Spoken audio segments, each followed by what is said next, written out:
Então, essa semana nós estamos falando um pouco sobre as principais diferenças entre a prisão temporária e a prisão preventiva. O primeiro detalhe, a primeira coisa que nós devemos destacar é que a prisão temporária, ela tem uma legislação específica que trata sobre ela, que cuida dela, né? Então, é a Lei 7.960 de 89, e no seu artigo 1º ela traz ali quais são os requisitos para que essa prisão temporária ela seja decretada, né? Então, por exemplo, para citar, né, quando for imprescindível para a investigação no inquérito, né? Então, esse é um dos requisitos, e ela também traz alguns crimes específicos, por exemplo, homicídio doloso, sequestro e cárcere privado, roubo, entre outros. Então, nesse artigo 1º, ela traz de forma detalhada todos os requisitos necessários para a decretação da prisão temporária. Já a prisão preventiva, ela está prevista no artigo 312 do Código de Processo Penal. Então, lá também tem os seus requisitos, né, que acham indícios da autoria do crime,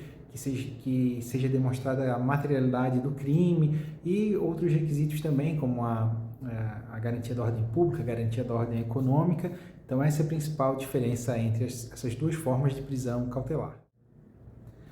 Outro ponto também que é importante, que reside aí uma diferença, né, entre as duas, é no tocante ao momento da sua decretação. Na prisão temporária, nós partimos do pressuposto que ela só pode ser decretada na fase de investigação, durante o inquérito policial, por exemplo, né?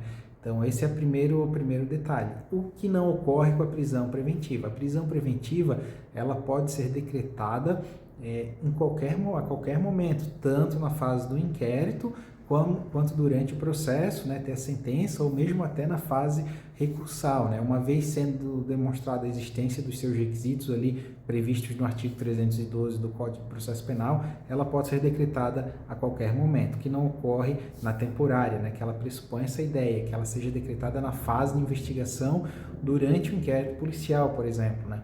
Uma vez encerrado o inquérito, não se fala mais de temporária. E se for o caso de prisão, essa prisão, no caso, vai ser a prisão preventiva e não mais a temporária.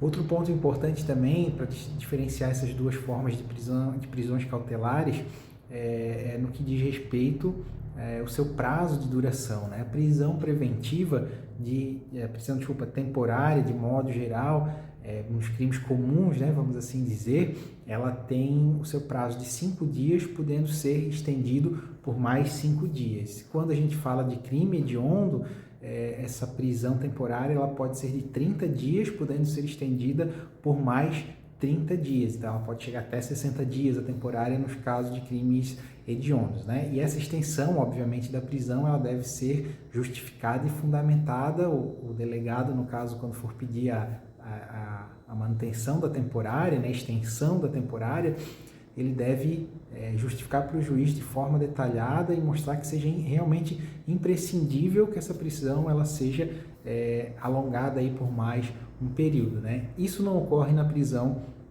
preventiva. A prisão preventiva ela não tem prazo de duração, ela pode durar o tempo que for durante todo o processo, como nós falamos, desde o inquérito policial até na fase do recurso, né? A legislação ela não prevê um prazo para a sua duração. Contudo, né, a jurisprudência ela definiu que essa prisão temporária, ela, apesar de não ter um prazo, ela deve ser mantida com base ali sempre à luz do princípio da razoabilidade, da proporcionalidade.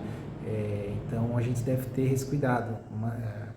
O magistrado, né, ao manter essa prisão ali, ou de repente ao negar algum pedido de liberdade, ele deve fundamentar a sua decisão e sempre pautar ela por esses princípios da proporcionalidade e da razoabilidade. Mas não existe um prazo fixado na nossa legislação de duração, como ocorre no caso da prisão temporária.